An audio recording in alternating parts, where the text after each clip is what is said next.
प्यारे मित्रों, आज हम ऋग्वेद की एक अत्यंत गूढ़ किंतु सरल जीवन दर्शन से भरी हुई ऋचा पर मनन करने के लिए एकत्रित हुए हैं। ऋग्वेद केवल मंत्रों का संग्रह नहीं है, बल्कि मानव जीवन का पथ प्रदर्शक है। इन ऋचाओं में हमें यह शिक्षा मिलती है कि हमारा हर कर्म, हर विचार और हर संकल्प यज्ञमय होना चाहिए। जीवन का यज्ञ तभी सफल होता है जब उसमें सत्कर्म की आहुति हो, सत्य का संकल्प हो, पाप रहित आचरण की सुगंध हो। आइए आज हम मिलकर इस मंत्र की दिव्य प्रेरणा को समझें और अपने जीवन में उतारें। मेरे सत्कर्म जीवन को यज्ञमय बना दें। मह्यम यजन्तु मम यानि हव्याकूति ही सत्या मनसो में अस्तु एनो मानिगम कतमच्चनाहम विश्वे देवासो अधिवोचितानहम्। ऋग्वेद दशम मंडल सूक्त 128 मंत्र संख्या 4। मेरे जो संसार के व्यवहार को चलाने वाले सद्गुण हैं वे मेरे लिए हितकारक हों। मेरा मन का चिंतन सत्य होवे। मैं किसी भी अवस्था में पाप न करूं। हे सब विवेकी विद्वानों, हम लोगों को उपदेश करो, अच्छाई और सच्चाई का प्रचार करो। इस ऋचा में 4 बातें कही गई हैं। पहली यह कि मेरे सद्गुण मुझ में विकसित होकर मेरा कल्याण करें। दूसरी यह कि मेरे संकल्प सत्य हों। तीसरी यह कि मैं किसी भी अवस्था में पापाचरण न करूं। चौथी यह कि विद्वानों का यह कर्तव्य है कि वे संसार को सन्मार्ग पर चलने का उपदेश करते रहें। अब थोड़ा विस्तार से विचार कीजिए। संसार का कोई पतित से पतित मनुष्य भी ऐसा न मिलेगा जिसमें सब दुर्गुण ही दुर्गुण हों, कोई भी सद्गुण न हो। इसी प्रकार ऐसे भी बिरले ही महापुरुष होंगे जिनमें अच्छाइयाँ ही हों, कोई दुर्गुण न हो। यदि कोई है तो वे देव कोटि के हैं, सामान्य नहीं हैं। क्योंकि सतपथ ब्राह्मण ने देवों और मनुष्यों के बीच सीमा रेखा खींचते हुए लिखा है, सत्यम वै देवा अनृतम मनुष्या। अर्थात देवों का जीवन तपपूत सत्यमय होता है। मनुष्य उस भव्य भवन पर चढ़ने के लिए यत्नवान तो है, पर मन स्थिति के अपरिपक्व होने से संसार के प्रलोभन उसे पथ भ्रष्ट कर डालते हैं।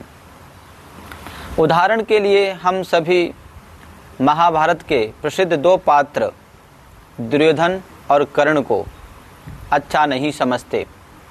ऋषि दयान जी महाराज ने दुर्योधन को गोत्र हत्यारा शब्द से संबोधित किया है, किंतु इसका यह मतलब नहीं, इसका यह अभिप्राय नहीं है कि दुर्योधन में और कर्ण में कोई सद्गुण न था।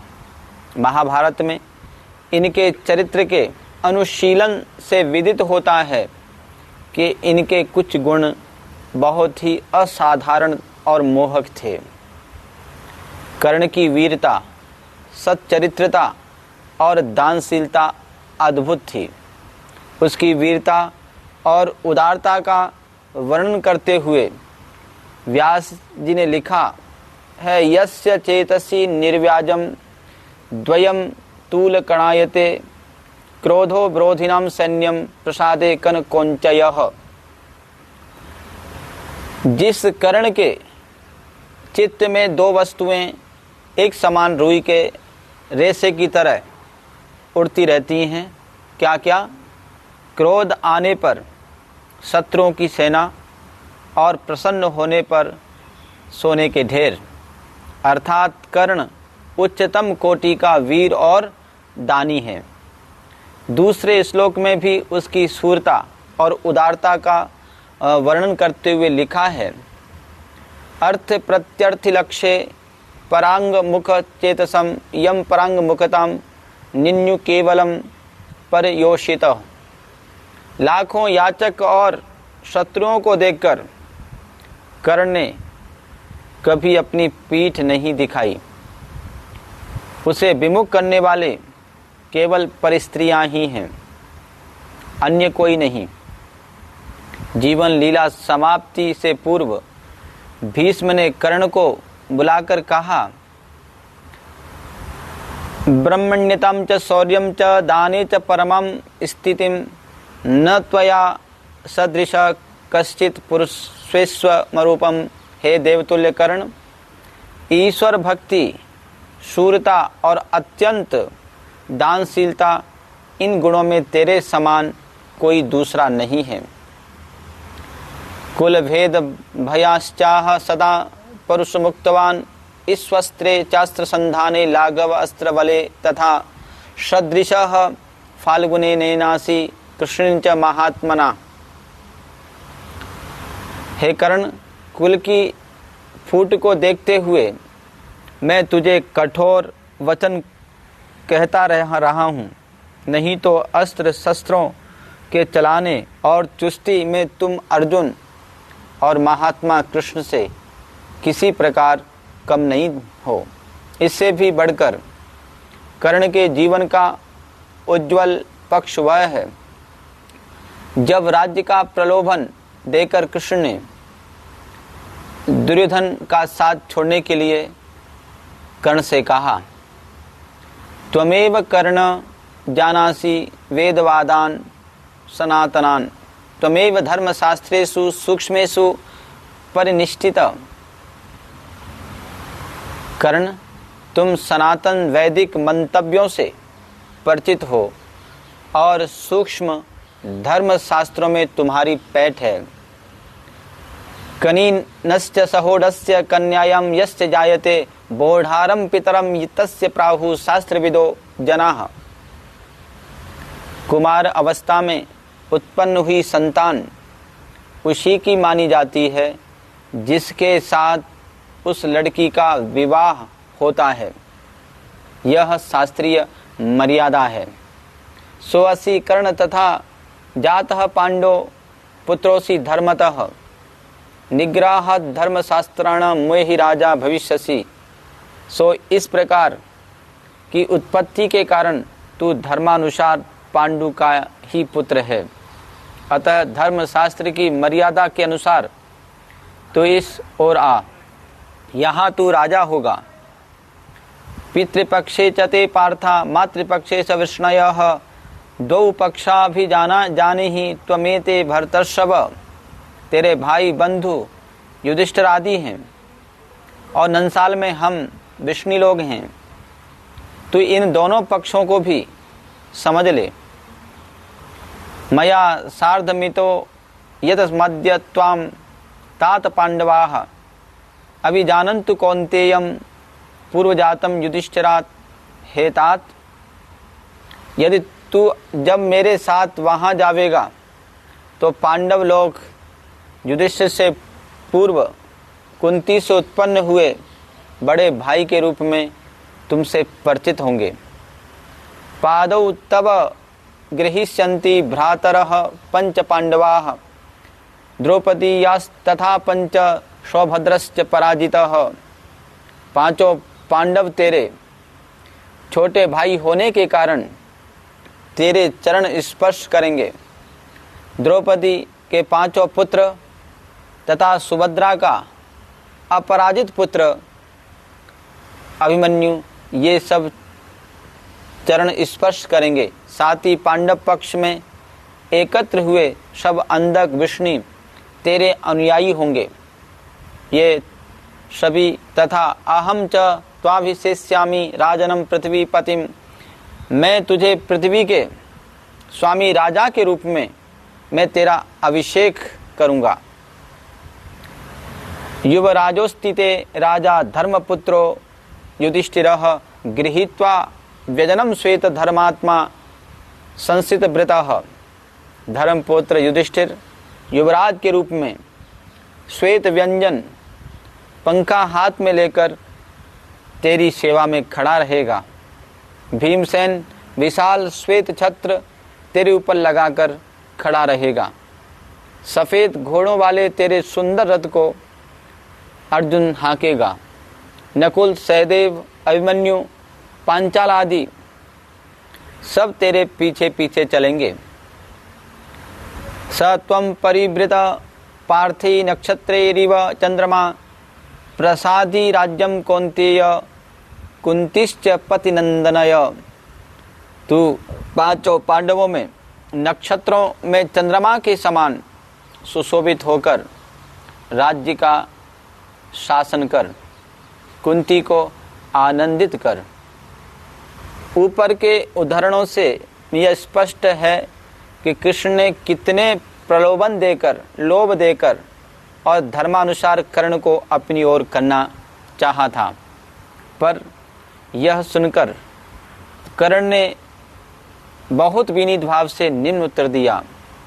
असंशयम सौहृदयाम्ने प्रणयाश्च केशव सख्येन चैव वृष्णेय श्रेयस्काम तथैव च। हे केशव, निसंदेह आपने प्रेम, सौहार्द, मित्रता और मेरे कल्याण की भावना से ही ये बातें कही हैं। सर्व चैवाभिजानामि पांडव पुत्रोस्मि धर्मतः निग्रह धर्म शास्त्राणाम यथा त्वं कृष्ण मन्यसे। मैं यह सब जानता हूँ कि धर्म शास्त्र की व्यवस्था के अनुसार जैसा आप कहते हैं मैं पांडु का पुत्र हूँ, किंतु जब उत्पन्न होते ही कुंती ने मुझे त्याग दिया तो अधिरथ सूत मुझे प्रेम से उठाकर अपने घर ले गया और उसने मुझे अपनी पत्नी राधा को दे दिया। मत स्नेहाश्च राधायाम सद्य क्षीर मवारतदः सा मे मूत्र पुरुषम च प्रतिजग्रह माधव। मेरे ऊपर प्रेम के कारण राधा के स्तनों में दूध उतराया और उसी ने मेरा मल मूत्र साफ किया। तस्याम पिंड व्यपनम कुर्यादस्म द्विज कथम धर्मा विधर्म शास्त्राणाम श्रवणे सतम रतः। हे कृष्ण, मेरे जैसा व्यक्ति जो सदा धर्म शास्त्रों का अध्ययन करता है और धर्म को जानता है, वह राधा के उपकार की उपेक्षा कैसे कर सकता है। इसी प्रकार अधिरथ भी मुझे पुत्र समझते हैं और मैं भी उन्हें अपना पिता मानता हूँ।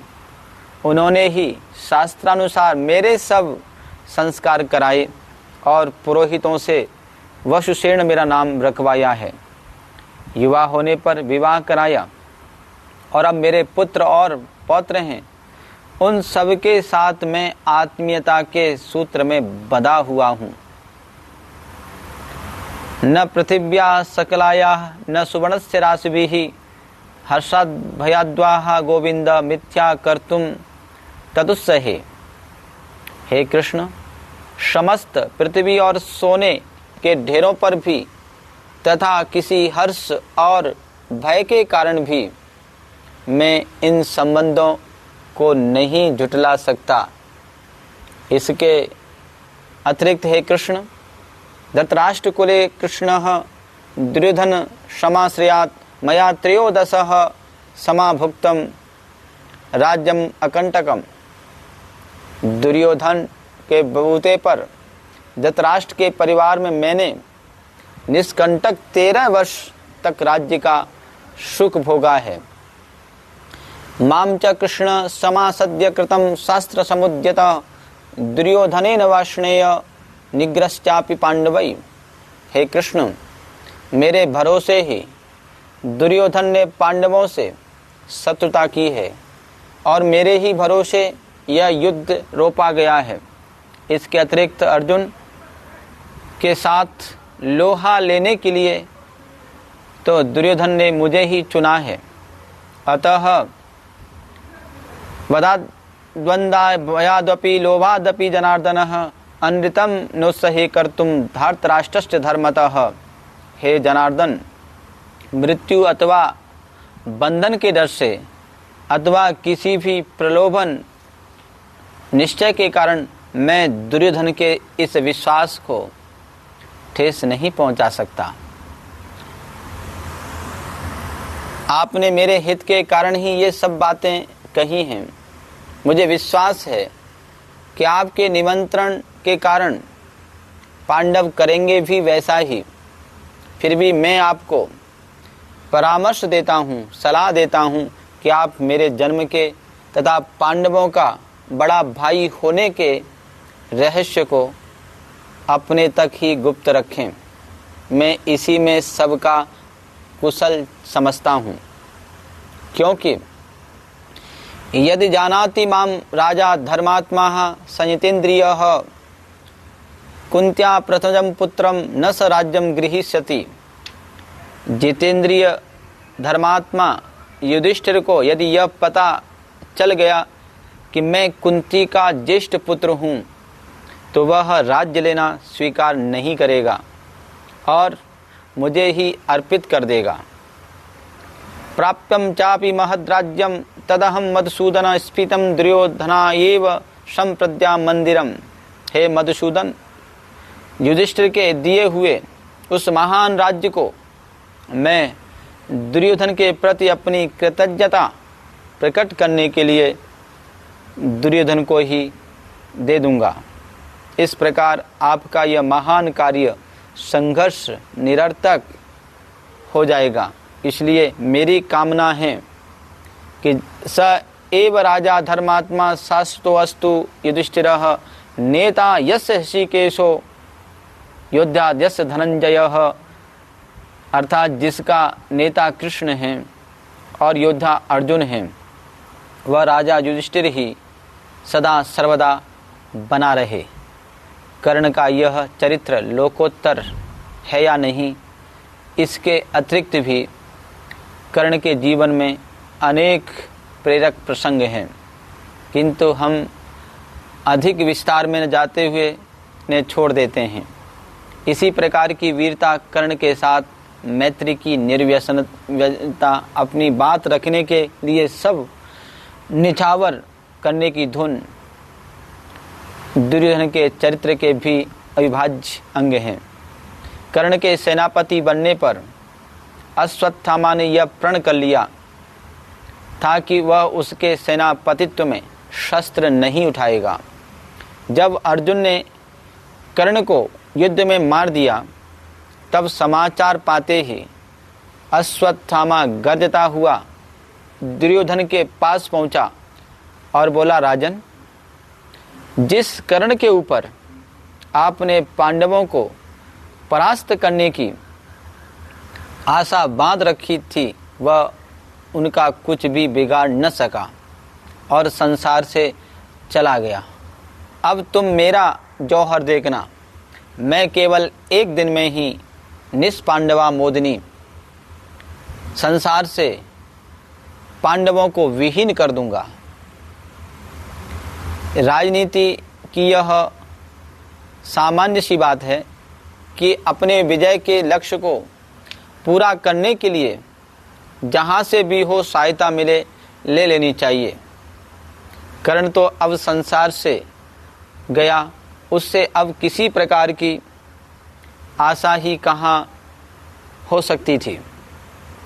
अतः दुर्योधन को अश्वत्थामा से लाभ उठाना चाहिए था, किंतु दुर्योधन ने यहाँ माननीय और नैतिक पक्ष को प्राथमिकता देते हुए कहा, गुरुपुत्र, तुमने यह प्रतिज्ञा की थी कि जब तक कर्ण जीवित है मैं शस्त्र नहीं उठाऊंगा। अब तुम यह प्रतिज्ञा और कर लो कि जब तक दुर्योधन नहीं मर जाता मैं शस्त्र नहीं उठाऊंगा। मेरी दृष्टि में तुम और अर्जुन एक समान हो एक ने मेरे मित्र कर्ण के भौतिक शरीर को नष्ट किया है और तुम उसके मरने पर कटु वचन करके कह के उसके यश रूपी शरीर को नष्ट कर रहे हो। जैसे मैं अपने मित्र के शत्रु अर्जुन से दी हुई राज्य लक्ष्मी को स्वीकार नहीं कर सकता, उसी प्रकार तुम्हारे शौर्य से लाभ उठाना मैं वैसा ही नीच कर्म समझता हूँ। यह है दुर्योधन का नैतिक स्तर, जिसे आज की राजनीति स्वप्न में भी नहीं पा सकती। धृतराष्ट्र ने अंतिम बार दुर्योधन को बुलाकर समझाते हुए कहा, दुर्योधन, अब भी तुझे युधिष्ठिर से संधि करके युद्ध समाप्त कर देना चाहिए। दुर्योधन ने उत्तर दिया, पिताजी, संधि तो समान स्थिति में होती है। इस युद्ध में मेरी शक्ति लगभग नष्ट हो गई है। मेरे सब भाई भी चल बसे हैं, अच्छे अच्छे योद्धा खप गए हैं।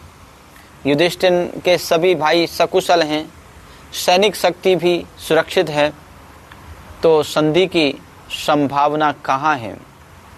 धृतराष्ट्र ने उत्तर दिया, नहीं, अब भी संधि का अवसर है, क्योंकि चाहे पांडव पांचों जीवित हैं, किंतु तुमसे युद्ध करने के लिए एक समय में एक ही आवेगा। तू इतना वीर है कि एक के लिए तुझे परास्त करना सरल नहीं है। इस स्थिति में अब भी विजय उतनी ही संदिग्ध है जितनी युद्ध से पूर्व थी। साथ ही युधिष्ठिर का यह प्रण है कि मेरे चारों भाइयों में से कोई एक भी मर जाएगा तो मैं स्वयं अपना जीवन त्याग दूंगा। अतः संधि का प्रस्ताव रखा जाए तो मेरा विश्वास है कि युधिष्ठिर मान लेगा। किंतु यह सुनकर दुर्योधन बोला, पिताजी, इस स्थिति में भी मुझे युद्ध ही करना चाहिए, क्योंकि युधिष्ठिर जब एक भाई के न रहने पर भी जीवन त्याग सकता है, तो क्या दुर्योधन इतना पतित है कि इतने भाइयों को बलवेदी पर चढ़ाकर भी राज्य सिंहासन और जीवन की इच्छा करे? देख लीजिए दुर्योधन कितना महान है। दुर्योधन की वीरता का दिग्दर्शन कवि भास के शब्दों में पढ़िए। दुर्योधन के सीधे ही जब युद्ध भूमि में उतरने का अवसर आया तो पांडवों की ओर से प्रस्ताव हुआ, पंचानाम मन्यस्य अस्माकं यम सुयोधम सुयोधन वर्मितस्यास्त्रस्य तेन तेस्तु रणोत्सवः। अर्थात हे दुर्योधन, हम पांचों में से जिसके साथ लड़ना अनुकूल समझते हो उसके साथ कवच पहनकर और शस्त्र लेकर युद्ध करो। इस प्रस्ताव को सुनकर और भीम की ओर देखकर दुर्योधन ने उत्तर दिया, अप्रियोपि प्रियो योद्धम त्वमेव प्रिय साहस। भीम, हो तो तुम मेरे सबसे बड़े विरोधी, किंतु मुझे युद्ध करना तो तुम्हारे साथ ही प्रिय है। दोनों की मुठभेड़ हुई और एक पैंतरे पर गदा के प्रहार से भीम घुटने के बल गिर गया और मात खा गया। उसे इस स्थिति में देखकर दुर्योधन ने कहा, वीर्यालयो वीर्यालयो विविध रत्न विविध चित्रमौली ही युक्तो अभिमानम विनयम श्रुति साहश्चैव वाक्यम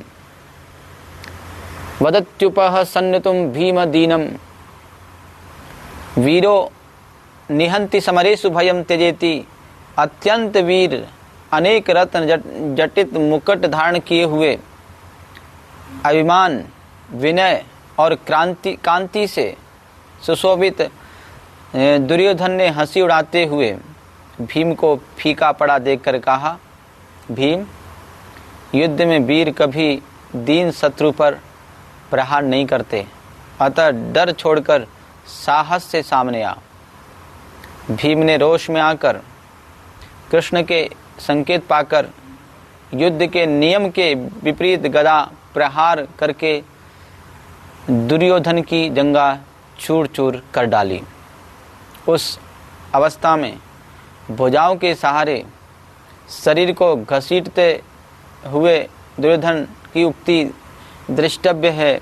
भीमेन भित्वा समय व्यवस्था गदा निपातक्ष जर्जरोरु भूमो भुजम्याम परिकर्षमाणम स्वदेह मधिर परतम बहामी। भीम ने युद्ध के नियमों के अतिक्रमण करके गदा के प्रहार से मेरी जंगाओं को चूर चूर कर डाला है, अतः मैं अपनी भुजाओं के सहारे अर्धमृत शरीर को भूमि पर घसीट रहा हूँ। इस प्रकार युद्ध के नियमों को भंग होता हुआ देखकर बलराम ने क्रोध में आकर कहा कि इस अनर्थ करने वाले भीम का वध अब मैं करूँगा। इस बात को सुनते ही दुर्योधन ने अब कहा, अब ऐसा करके पांडवों के रंग में भंग मत डालिए। जीवन्तु ते कुरुकुलस्य निवाप मेघाः वैरम च विग्रह कथा च वयम च नष्टाः। कुरुकुल की अग्नि को बुझाने वाले अब पांडव रूपी बादल सलामत रहें। अब तो वैर झगड़े की बात और हम ही नष्ट हो गए। अब आप उन्हें क्यों छेड़ते हैं? मेरे मरने को आप नियम विरुद्ध समझते हैं, तो मेरे लिए बस वीरता के नाते इतना ही प्रमाण पत्र पर्याप्त है। यद्येवं समवेशु माम चलितम भो राम नाहम जितम। हे राम, बलराम छल से हराकर भी मुझे वास्तव में जीत नहीं सका। दुर्योधन के घायल होने का समाचार उसकी पत्नी भानुमति ने सुना तो विलाप करती हुई युद्ध भूमि में पहुंची। पत्नी को इस प्रकार रोता हुआ देखकर जो शब्द दुर्योधन ने कहे वे वीरता के इतिहास में सदा अमर रहेंगे। भिन्ना में भुकटी गदा निपतितेर्यो युद्ध कालो स्थितैः वक्षश्चु तत्पतितैः प्रहार रुधिर प्रहार वाहका सोद्यते पश्येमौ व्रणकांचन दग्ध ददरौ पर्याप्त शोभौ भुजौ भर्ताते न परांगमुखो यदि हतः किम क्षत्रिय रोदसी। युद्ध के समय हुए गदा प्रहारों से मेरी भौएं फट गई हैं। छाती पर लगे हुए प्रहारों से बहते हुए रक्त ने अब मुक्ताहार की आवश्यकता ही नहीं छोड़ी। दोनों भुजाएं भी घावों से सोने के बाजूबंदों से भी अधिक सुशोभित हो रही हैं। तेरा पति युद्ध भूमि में पीठ दिखाकर नहीं मारा गया है। हे छत्राणी, फिर तू रोती क्यों है? रोने की बात तो तब होती जब मैंने युद्ध में पीठ दिखाई होती। वेदोक्त विविधैः मैंने बंधवा शत्रुणाम उपरि स्थितं प्रियशतं न व्यथितं संश्रिताः नृपतयं संतापिताः निग्रहे मानं माननी वीक्षं वे नहीं उदन्तेव विधानां स्त्रिय। हे देवी, वेदोक्त विविध यज्ञ करके मैंने अपने इष्ट बंधुओं का भरण पोषण किया, सदा शत्रुओं को दबा के रखा, सैकड़ों की मनोकामनाएं पूरी की, किसी प्रकार की कमी कभी खली नहीं। युद्ध में 18 सेनाओं के शासकों को अपने नियंत्रण में रखा। हे माननी, मेरे स्वाभिमान पर तो एक दृष्टि डाल। ऐसे गौरवपूर्ण पुरुषों की पत्नियां रोया नहीं करती। कितनी उच्च कोटि की वीरता के वचन हैं। कर्ण और